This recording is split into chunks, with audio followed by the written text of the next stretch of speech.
White racist prison gangs are obviously fueled by hatred. These are hardened, professional gang members. The Aryan Brotherhood of Texas is a race-based prison gang, and that supremacist belief is that extra unknown factor that most of the other prison gangs don't have. Why should we care about Aryan prison gang members? They are violent. They hurt other inmates. They hurt staff. Typically, if a peace officer is interacting with Aryan Brotherhood of Texas, depending on their race, it may be a very different interaction. The criminal enterprise is the main emphasis. However, within these groups, there are individuals that are still highly ideologically motivated. They're fueled by hate. This makes them even more dangerous than a run-of-the-mill turf-based street gang member or a member of another prison gang.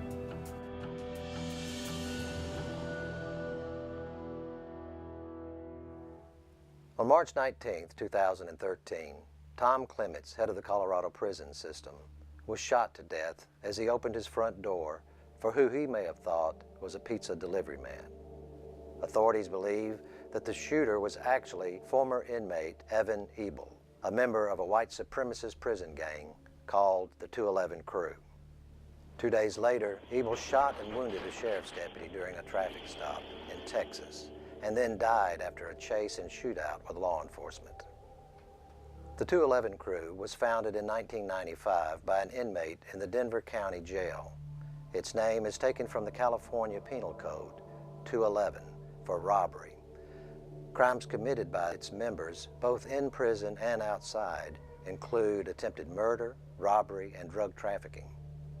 Whether Clements' murder was ordered by the 211 Crew or if Ebel acted on his own, what is indisputable is that white supremacist prison gangs pose a very real threat to correctional officers. And as the gang's activities have continued to expand outside of prison walls, the danger has expanded to law enforcement on the streets. Ebel was the second 211 Crew member to die during a confrontation with law enforcement within almost a year.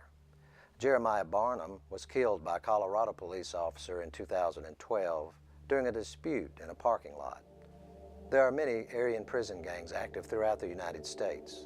The Nazi Lowriders, the Aryan Circle, the European Kindred, and Public Enemy Number 1, but by far, the deadliest white supremacist prison gang remains the Aryan Brotherhood, whose members or associates, according to estimates, have killed at least 4 police officers and 5 corrections officers since 1983. The group is also known as AB, The Brand, Alice Baker, 1-2, or The Rock, for the shamrock tattoo favored by its members.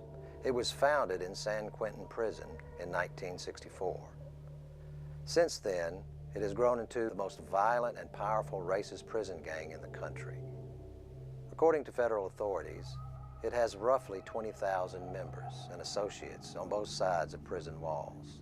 Their crimes include murder, bank robbery, drug trafficking, and extortion. The ideal candidate for membership in the Aryan Brotherhood would be somebody that has demonstrated violence in the past. They are willing to do whatever it takes to accomplish their mission. They are willing to commit assaults without question, whether it be an assault on somebody that's in custody, an assault on somebody on the street, or an assault against a law enforcement officer who comes in contact with that individual. Even though the Aryan Brotherhood originated in California in the early 60s, it has spread like a virus virtually everywhere in the United States. Most of the Aryan Brotherhood members in the federal system have very close ties to California. There is a very close relationship and close communication between the two directing activity. The Aryan Brotherhood of California has a very specific patch, the 3-leaf clover or the shamrock. Oftentimes, white racist prison gang members will possess SS bolts or lightning bolts that are filled in or in solid form, and often an indicator that the individual has committed an assault against another race for the benefit of the organization.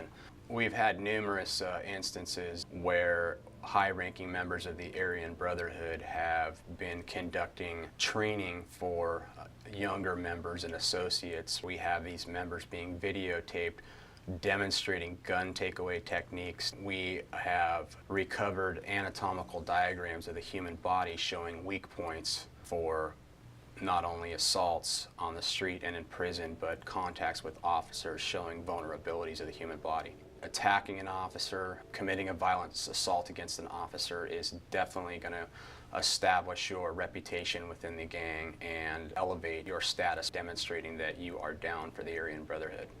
Most of their members are locked down for significant periods of time. Because they have so much time on their hands, these individuals have time to become better criminals. In addition, there's an emphasis to work on your level of physical fitness. Members only have to be as physically fit as necessary to outlast an officer that they contact on the street. In California, as an example, our inmate population is well in excess of 100,000. Of that, tens of thousands of those inmates are white. With Aryan Brotherhood, our documented membership only numbers several hundred. However, the several hundred Aryan Brotherhood members and associates rule that white prison population with an iron fist, using fear, violence, and intimidation as a method of control. But that also extends out to the streets. In prison, the Aryan Brotherhood has a very structured leadership. They operate using a commission or a council of a small number of select individuals that are involved with major decision making. However, on the street, there's no real hierarchy or necessarily a command structure. This sometimes will create anarchy with the individual gang members themselves, not knowing who to answer to, unpredictability, potential for violence, especially when being contacted by law enforcement. Other prison gangs have tried to capitalize on the Aryan Brotherhood's reputation for power and violence. In the early 1980s, several inmates in the Texas prison system formed their own separate organization, the Aryan Brotherhood of Texas. There are an estimated 3,500 members in that group, which is also known as the ABT, the Tip, or Ace Deuce.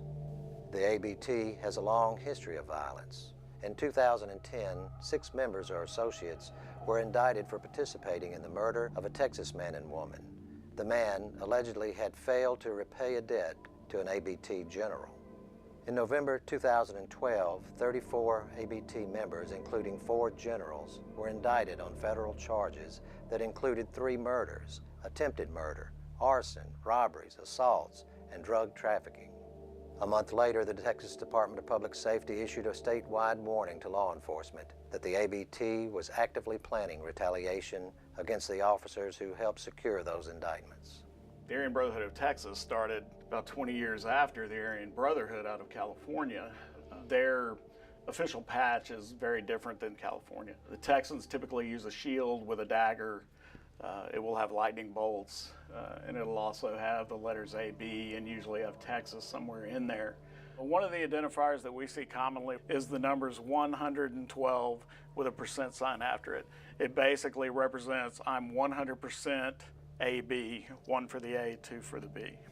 The Aryan Brotherhood of Texas has a hierarchy that is in place to control the actions of the group. Texas is divided into 5 regions. So we have 5 generals. They come together, and this group is typically known as the Wheel. Most of our Wheel members are not incarcerated. Some of them go to jail, but most of them aren't in jail for life. The top shot caller guys in the Aryan Brotherhood of Texas need to have the ability to move about. The guys on the outside are doing the bidding of the Wheel. These are typically criminals who have been through the system quite frequently. A lot of them use narcotics, a lot of them use methamphetamine, and a lot of them really like firearms. These are dangerous guys. If they feel like they have the upper hand, they're more than likely going to try to either flee or they're going to do what they need to do to get out of the situation. The Aryan Brotherhood of Texas has a reputation for retaliating against their own members and law enforcement officers as well. A lot of times when these guys have been involved in different investigations that have resulted in quite a few indictments, the rhetoric starts heating up. We start hearing that these guys are looking to make moves against officers or members of the court. The younger recruits coming into these white supremacist organizations have a much better understanding of technology. These guys are wired in to the world as it is. So this is opening new avenues. These guys are getting involved in identity theft, they're getting involved in white-collar crime. And the other issue that it brings up is the capabilities for counterintelligence. These people will be able to use the internet and other sources to get information regarding law enforcement, district attorneys, judges, and other people within the criminal justice system. It's become increasingly apparent that the Aryan prison gangs are not just a prison problem. They are everybody's problem. They have influence in communities across the country. Groups such as Aryan Brotherhood of Texas, the Nazi Lowriders, Aryan Circle, Public Enemy Number One, Aryan Warriors, European Kindred, they all have a proven criminal track record, everything from murder to narcotics. Many of the groups will have a specific tattoo or patch that inmate earns or that offender earns, and the act of getting that patch is called making their bones. And they will do anything they can to get that patch, whether it's hurting staff, hurting other inmates. They are proud of it. You can be assured that that Aryan Brotherhood patch was earned, most likely from committing a violent assault, attacking a member of another race, or attacking law enforcement, which is one of the quickest ways for a member to gain status. You want to look at the totality of the tattoos. Just because an inmate or offender has a swastika tattooed on their person doesn't necessarily mean they're a member of one of these Aryan racist gangs. Look for numbers, look for initials. For example, ABF, FAB stands for Aryan Brotherhood Forever, Forever Aryan Brotherhood. That may be in conjunction with another tattoo, a swastika or some lightning bolts. Nazi lowriders have their own symbol, would be NLR. You've got Aryan Circle, and it typically will have AC in it somewhere. European Kindred, you'll see 511 utilized by that group for letters in the alphabet, which stand for E and K. Most of your Aryan prison gangs and security threat groups will have some type of bylaws or rules.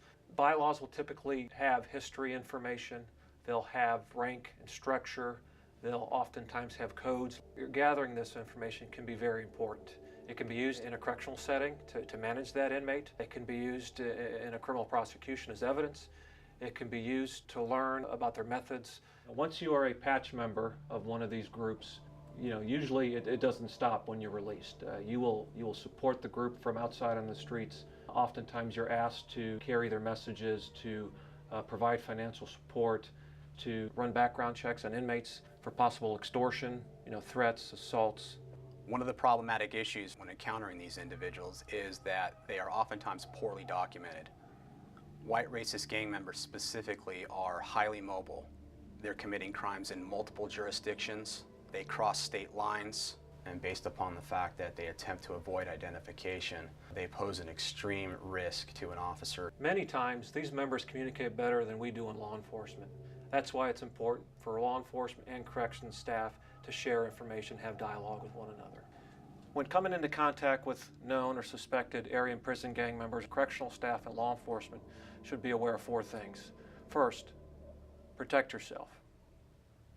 Be aware of your surroundings. Gather as much information and intelligence as possible. And lastly, make sure you do something with that information. Get it to the proper authorities so they can follow up with it. Whether operating behind bars or out in the open, prison gangs fueled by racist ideology can pose a serious threat to law enforcement. Hopefully, recognizing their signs, symbols, and beliefs will help keep you and the public safe.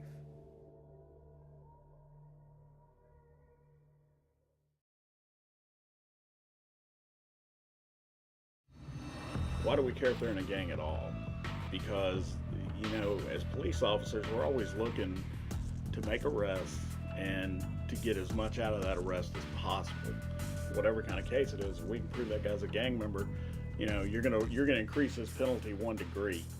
So just that by itself is good. What a lot of officers don't understand is that person is a gang member. He's a gang member in prison, he's a gang member on the streets. They're still doing the exact same thing. They're committing the criminal acts, they're a member of a gang. It doesn't matter, inside, outside. These guys don't just sit around and play cards all day. They're involved in activity, violent acts.